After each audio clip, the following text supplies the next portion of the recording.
आज बुलेटिन की शुरुआत करेंगे दिल्ली में बढ़ते कोरोना मामलों की बात से। यहां 24 घंटे में 1857 नए कोरोना के केस सामने आए हैं। ये एक दिन में दिल्ली में कोरोना के रिकॉर्ड केस है और इन्हीं 24 घंटों में कोरोना से 65 लोगों की मौत हुई है, जिसके बाद अब राजधानी में कोरोना मरीजों का जो आंकड़ा है वो 34,687 तक पहुंच गया है, जिसमें 20,871 एक्टिव केसेस हैं और 1,085 लोगों की कोरोना से मौत हुई है। दिल्ली से हमारे सहयोगी पवन मिश्रा हमारे साथ लाइव जुड़ गए इस वक्त। पवन, जिस तरह से दिल्ली में तेजी से कोरोना संक्रमण फैल रहा है, क्या ये लॉकडाउन में दी गई ढील की वजह से है और दिल्ली कितनी तैयार है इससे निपटने के लिए? सबसे पहले आप ये अंदाजा लगाइए कि जब से ये कोरोना वायरस का जो आतंक हमारे देश में आया, उसके बाद लॉकडाउन किया गया, उसके बाद तरह तरह के वायदे किए गए, लेकिन आप ध्यान दीजिए कि सरकार का कोई भी अधिकारी, सरकार का कोई भी मंत्री अभी तक किसी भी अस्पतालों का निरीक्षण नहीं किया है। यानी अस्पतालों की कैसी व्यवस्था है उस पर कोई बातें नहीं कर रहा है। हाँ, बाहर से एसी कमरों में बैठकर लोग दावे बहुत कर रहे हैं कि सुरक्षा के यानी चिकित्सा के पूरे साझा इंतजाम किए गए हैं। आपको हम बता दें कि कल हमने एक रियलिटी चेक किया था, यानी गुरुवार के दिन हमने एक रियलिटी चेक किया था। दिल्ली के 5 बड़े प्राइवेट अस्पतालों का वो रियलिटी चेक था, जिसमें मेदांता अस्पताल की बात करें, मैक्स साकेत की हम बात करें, अपोलो अस्पताल की बात करें, तो उनका ये कहना था कि 1 लाख रुपया वो प्रतिदिन के हिसाब से लेंगे, 14 दिन क्वारंटाइन रखेंगे, यानी 14 लाख रुपया। अगर कोई व्यक्ति बीमार है, कोरोना पॉजिटिव पाया जाता है, तो सबसे पहले उसे लखपति होना पड़ेगा, तभी उसका जो है सरल तरीके से इलाज हो पाएगा। सरकारी अस्पतालों का हालात ये है कि आप देखिए 2 महीने में हम पूरे विश्व के चौथे पायदान पर पहुंच गए हैं। तो आप सहज अंदाजा लगाइए कि आने वाले दिनों में कहीं ऐसा ना हो कि हम पहले पायदान पर चल जाएं। एक स्वास्थ्य मंत्री का बयान आता है कि हम अब सक्षम नहीं है, आप अपनी आत्मनिर्भर बनिए, आप अपनी सुरक्षा खुद कीजिए, क्योंकि आने वाले समय में 2 महीने के भीतर जो है कोरोना की तमाम जो संक्रमित लोग ज्यादा बढ़ सकते हैं, हर 5वां आदमी वायरस से शिकार हो सकता है। अब इसी बीच आपको हम बता दें कि एक अस्पताल के रेजिडेंट डॉक्टर जो हैं 16 तारीख से हड़ताल पर जाने की धमकी दे दिया है। वो इसलिए क्योंकि उन्हें 3 महीने से तनख्वाह नहीं मिला है। अब दिल्ली सरकार पहले दावे करती थी कि डॉक्टर भरपूर मात्रा में उनके पास डॉक्टर है, नर्सेस है, लैब बॉय है। आप बने रहे हमारे साथ, आगे भी हम आपसे अपडेट लेंगे। एक तरफ दिल्ली में कोविड-19 के केसेस लगातार बढ़ते जा रहे हैं, दूसरी तरफ दिल्ली में कंटेनमेंट जोन की संख्या में कमी आई है। दिल्ली में पहले 298 कंटेनमेंट जोन थे, जिसमें से 44 कंटेनमेंट जोन डी कंटेनमेंट हो गए हैं, यानी इन इलाकों में पिछले कुछ दिनों से नए केसेस नहीं मिले हैं। फिलहाल दिल्ली में अब 244 कंटेनमेंट जोन इस वक्त है।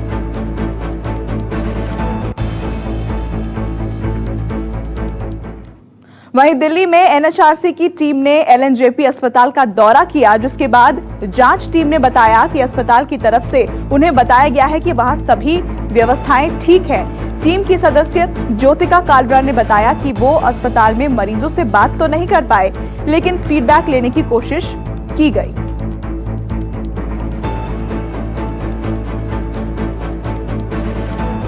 प्रोटोकॉल फॉलो हो रहा है, मरीज को किस आधार पर एडमिट किया जा रहा है और किस आधार पर उसको होम क्वारंटाइन किया जा रहा है, हमने उसकी पूरी जांच परख की। हमने पूछा कि कितने हॉस्पिटल बेड आपके बेड खाली है। हमने पूछा कि आप नाश्ते की, लंच की और रात के डिनर की कैसी व्यवस्था होती है। उन्होंने बताया कि इससे पहले तो हमारे पास 25 अप्रैल तक तो ताज से खाना आ रहा था, अब हम अपना खाना खुद बना रहे हैं। 9 बजे तक हम नाश्ता दे देते हैं, 8:30 पौने 9 तक, 7:30 से शुरू होता है, पौने 9 तक सबको बढ़ जाता है। लंच जो है वो हमारा 12:30 शुरू होकर पौने 2 बजे तक बढ़ जाता है और डिनर हमारा 9 बजे तक बढ़ जाता है। ऐसा उन्होंने हमें बताया है। अब उसके लिए, क्योंकि मरीज से पता करने के लिए तो रेड जोन है ना, वो हमने पीपी किट पहना था, हम इमरजेंसी में गए, हम मिले मरीज से पता करने के लिए। इसी अलावा हम यहाँ पर आकर लोगों से बात कर रहे थे कि आपसे हम फर्स्ट हैंड इन्फॉर्मेशन ले सके। हमें अंदर कोई, हमारे सामने दो या 3 एम्बुलेंस आई है, उन दोनों तीनों एम्बुलेंस से मरीज उतर के, हमारे सामने एक प्रेग्नेंट वुमेन थी, वो अंदर गए, वो हमने देखे हैं। और हमारे सहयोगी पवन मिश्रा लगातार हमारे साथ बने हुए हैं। पवन, एनएचआरसी ने ये जो दौरा किया है, इसमें पैरामीटर्स क्या थे, किन पैरामीटर्स पर परखा गया है अस्पताल को? क्योंकि एक तरफ कहा गया है कि इमरजेंसी में वो गए थे, लेकिन जो वहां मरीज है उनसे बातचीत नहीं हो पाई, और आगे क्या इस तरह के और भी दौरे अलग अलग अस्पतालों में होंगे?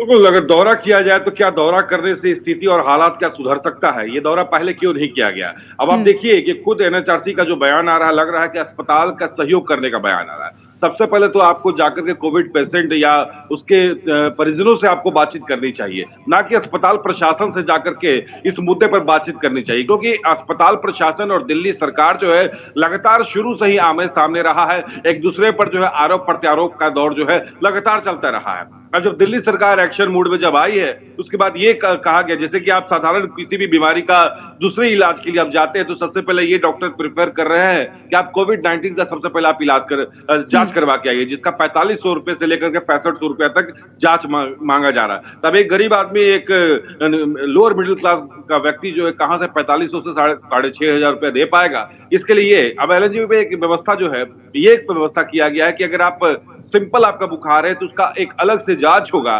जांच होने के बाद जो जांच रिपोर्ट आएगी तभी आपको एडमिट किया जाएगा।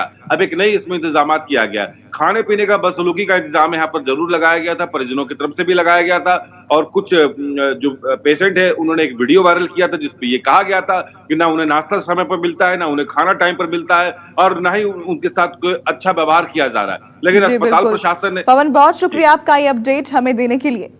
और बढ़ते अगली खबर की ओर, खबर महाराष्ट्र से। महाराष्ट्र मंत्रालय तक पहुंची कोरोना वायरस की आंधी। जी हां, महाराष्ट्र कैबिनेट मंत्री धनंजय मुंडे हुए कोरोना के शिकार। धनंजय मुंडे के साथ उनके स्टाफ के 5 लोग भी कोरोना पॉजिटिव पाए गए हैं। कोरोना के शिकार होने पर इन सभी को आइसोलेशन वार्ड में भर्ती करा दिया गया है। इनकी स्थिति अभी ठीक बताई जा रही है। इस वक्त की बड़ी खबर, और हमारे सहयोगी विनोद जगदाले इस वक्त हमारे साथ लाइव जुड़ गए हैं। विनोद, और क्या जानकारी इस खबर पर निकल कर आ रही है सामने?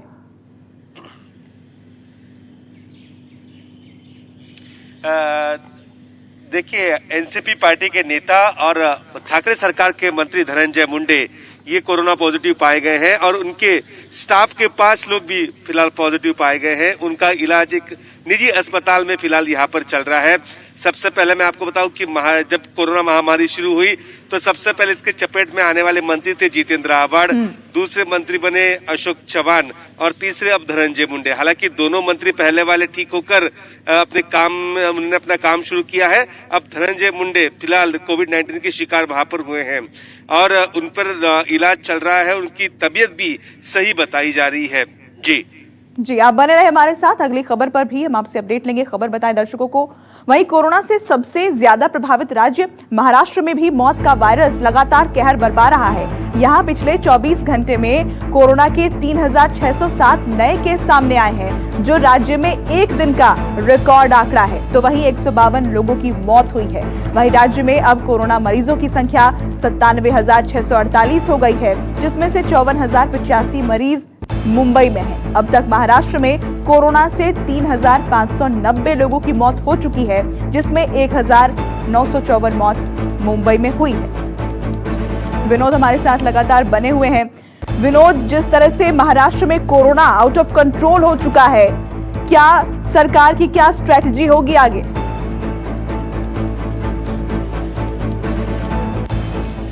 देखिए, 1 घंटे में 3,607 नए मामले सामने आना ये चिंता का विषय है।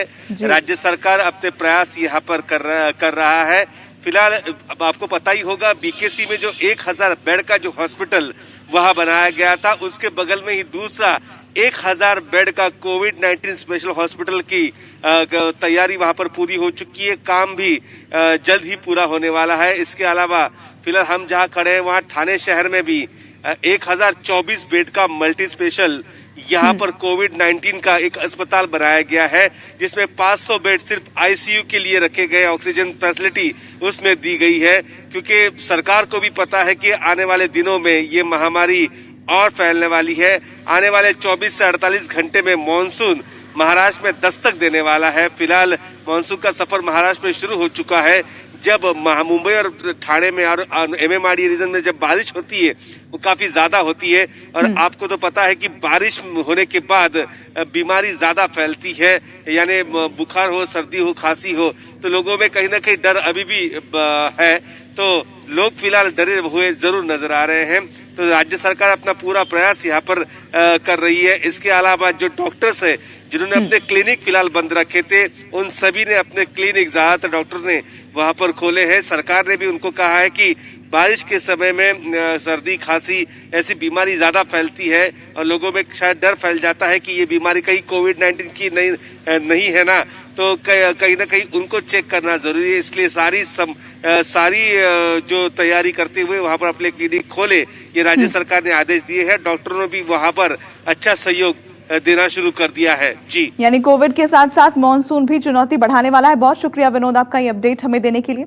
जिस तरह से दिल्ली और मुंबई में कोरोना अपनी रफ्तार बढ़ा रहा है, उसका असर देश के आंकड़ों पर भी पड़ रहा है। देश में अब कोरोना मरीजों की संख्या 2,86,500 के ऊपर पहुंच गई है, तो वहीं कोरोना से देश में 8,102 लोगों की अब तक मौत भी हो चुकी है। स्वास्थ्य मंत्रालय के आंकड़ों के मुताबिक अब तक 1,41,000 मरीज पूरी तरह से ठीक होकर अपने घर जा चुके हैं, जबकि एक्टिव केसेस की संख्या 1,37,000 है। देश में रिकवरी रेट लगभग 49.21% है। फिलहाल भारत दुनिया में कोरोना के संक्रमण के मामले में चौथे नंबर पर पहुंच चुका है।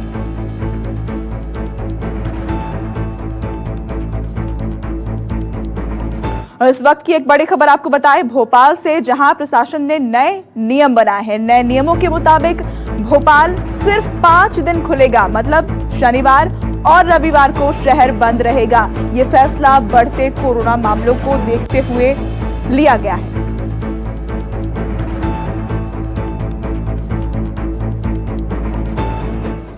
पूरा मध्य प्रदेश लगभग संभल गया है।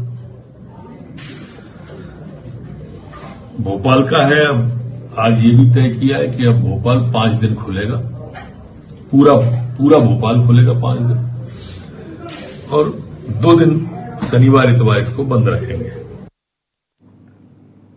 कांग्रेस के पूर्व अध्यक्ष राहुल गांधी ने पूर्व अमेरिकी राजनयिक बर्न से बातचीत की। आज सुबह 10 बजे वीडियो कॉन्फ्रेंसिंग से हुई इस बातचीत का वीडियो जारी किया जाएगा। इससे पहले भी कोरोना काल में ही राहुल गांधी ने कई अर्थशास्त्रियों से बातचीत की है। प्रख्यात अर्थशास्त्री डॉक्टर रघुराम राजन और अभिजीत बैनर्जी, अंतर्राष्ट्रीय स्तर पर प्रसिद्ध महामारीविद जोहान गिसेके, वैश्विक सार्वजनिक स्वास्थ्य विशेषज्ञ डॉक्टर आशीष झा और भारतीय उद्योगपति राजीव बजाज से भी राहुल गांधी ने कोरोना काल के दौरान बातचीत की थी।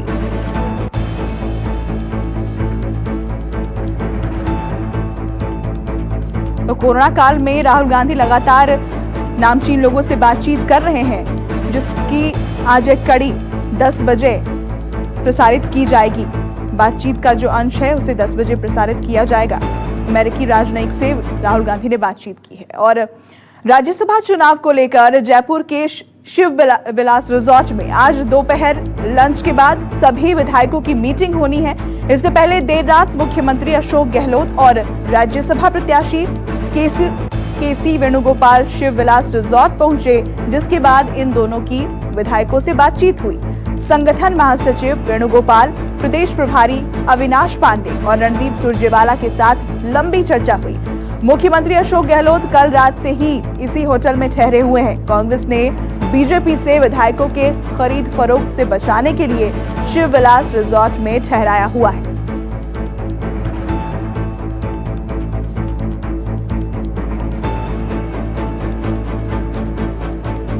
बीजेपी पर खरीद फरोख्त का आरोप है। आज दोपहर लंच के बाद सभी विधायकों की बैठक होगी। देर रात मुख्यमंत्री अशोक गहलोत रिजॉर्ट पहुंचे थे।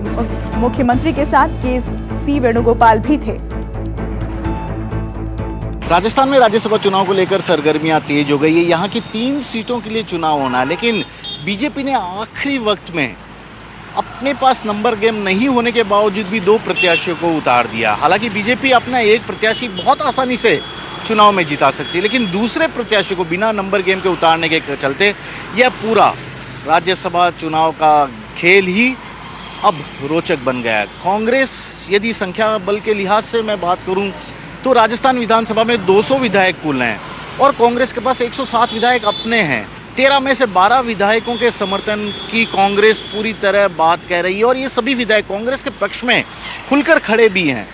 बावजूद इसके कांग्रेस को अपने ही विधायकों की बाड़ेबंदी करनी पड़ रही है। दिल्ली रोड पर स्थिति कांग्रेस ने एक रिजॉर्ट में अपने सभी विधायकों को एक बार फिर से बुला लिया। इन विधायकों को सुरक्षित रखा गया ताकि ये लोग किसी भी तरह से पार्टी विरोधी गतिविधियों में शामिल न हो, इन्हें कोई बरगला न ले। और ऐसे में मुख्यमंत्री अशोक गहलोत का खुद यह कहना कि राजस्थान के विधायकों पर उन्हें गर्व है, क्योंकि एकमात्र ऐसा राज्य है राजस्थान जहां के विधायक बिकते नहीं है, और ऐसे राज्य का मुख्यमंत्री होने में उन्हें गर्व महसूस होता है। बहुत बड़ी अपने आप में बात कही जा सकती है।